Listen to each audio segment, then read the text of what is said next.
Do you ever wish you were a mind reader and could control what people thought of you without talking out loud? Or do you wish you could speak to people in a more memorable, confident way? Thanks to the science of psychology, there are little things you can do to help control your relationships and even how people perceive you. And you don't need any magical powers to make it happen. Just good old-fashioned mind tricks.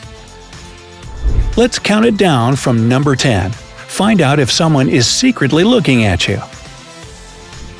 Picture this. You're sitting in class and looking over your shoulder at the person sitting behind you, only to find that they're looking out the window. But you could have sworn you felt them staring at you. If you want to learn if someone has been looking at you, try yawning. No, it's not some secret code. But if someone is looking at you and you happen to yawn, they won't be able to help but yawn themselves. This phenomenon is called contagious yawning. According to Psychology Today, scientists still haven't managed to pinpoint exactly why people yawn when they see other people yawn. But they do know that it happens to both humans and chimpanzees. Some guess it has to do with a human's ability to empathize with other people. But no matter what the real reason is, when people see others yawning, they do it too. Number 9. Diffuse a conflict with food. Have you ever felt mad while taking a bite out of a delicious burrito? Probably not, unless you ordered a burger. The point is, food is a great way to calm people down and diffuse uncomfortable situations. Let's say you've gotten into an argument with your significant other, and you need to talk to each other and hash things out. Instead of going to your house or taking a walk in the park, pick a restaurant to go and eat in. Once you order food and have it in front of you, your focus will be split between the issue at hand and the food you're about to eat. The food serves as a great distraction and can actually relieve tension since you'll start to care more about the food than what you're talking about. As a bonus, it's good to settle conflicts in a place where there are other people around so that things don't get too heated.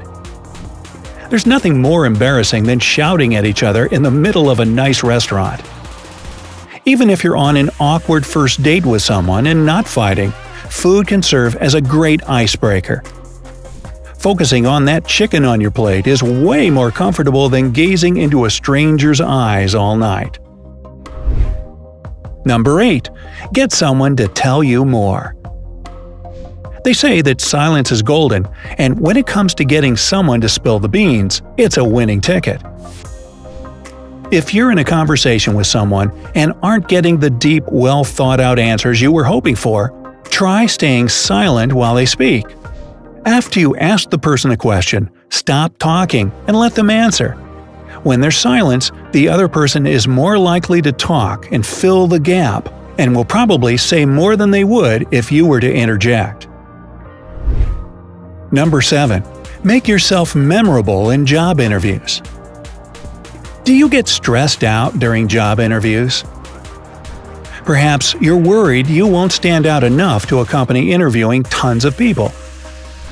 A sure way to stand out from the crowd is to use the serial position effect. This is based on the idea that people tend to remember the first and last parts of things, and not much of the middle. Imagine you're trying to memorize a list of groceries in about 10 seconds.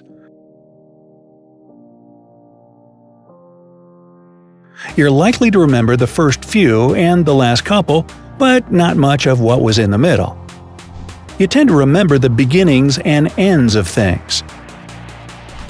So, next time you're on a job interview, be sure to insert your name and talk about yourself at the beginning and end.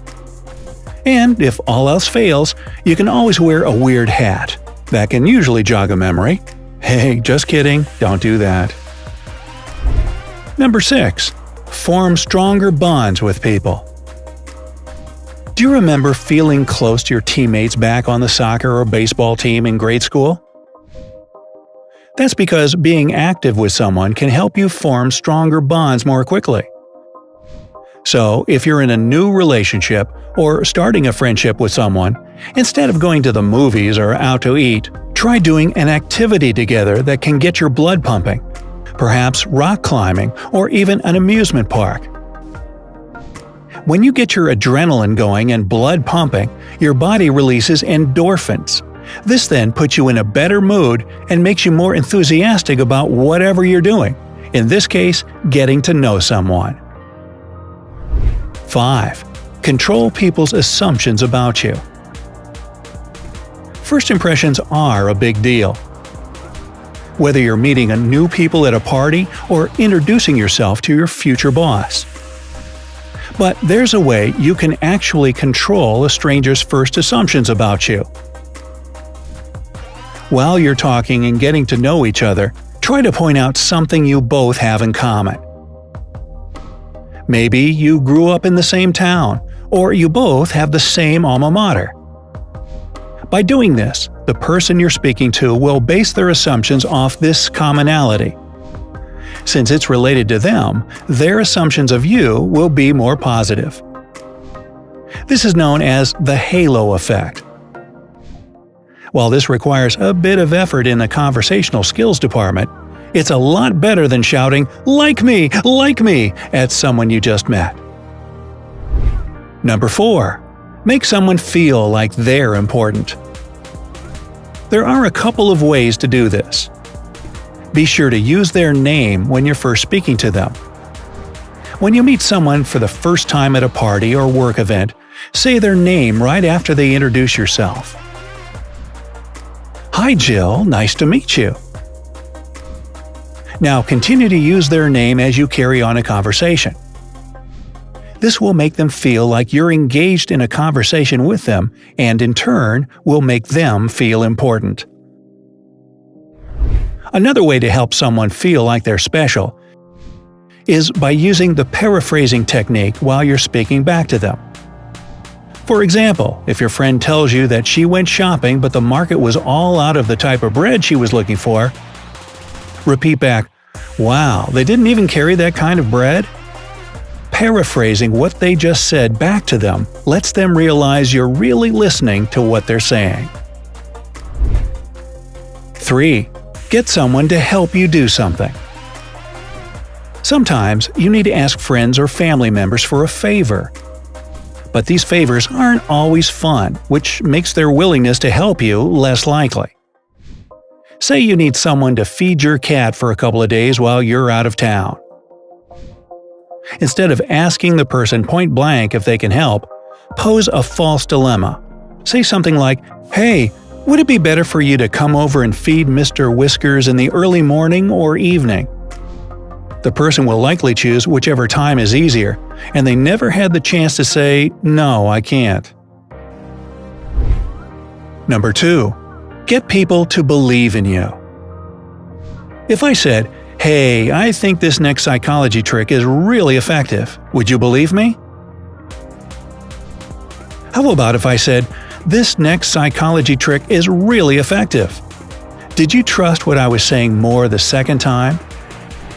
Well, that's because when you put "I think" at the beginning of a sentence, it can come off as hesitant or unsure. Even if you aren't sure of something, that doesn't mean you should question what you say. Be confident in yourself. From now on, try leaving out the word "I think" when you talk to your friends and family. They may take you more seriously and even make fun of you less due to this confident way of speaking. 1. Keep people's attention. Have you ever noticed that if you look down at your phone, you aren't hearing what the person talking to you is saying? It's a clear sign that you're not listening.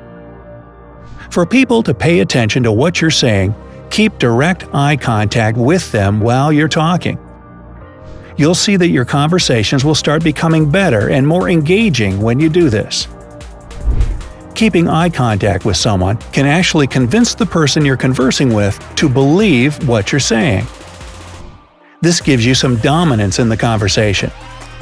You can even nod while you're making certain points to further prove how confident you are in what you're saying. Don't be surprised when you notice the other person nodding along with you. Who knows?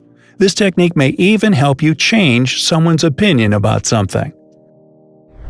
So, pretty cool, huh? Do you know any other mind tricks to help you communicate with people better? Try out some of the tricks mentioned in the video and let us know if they worked. If you found this video helpful, don't forget to give this video a like, share it with your friends, and click subscribe. Stay on the bright side.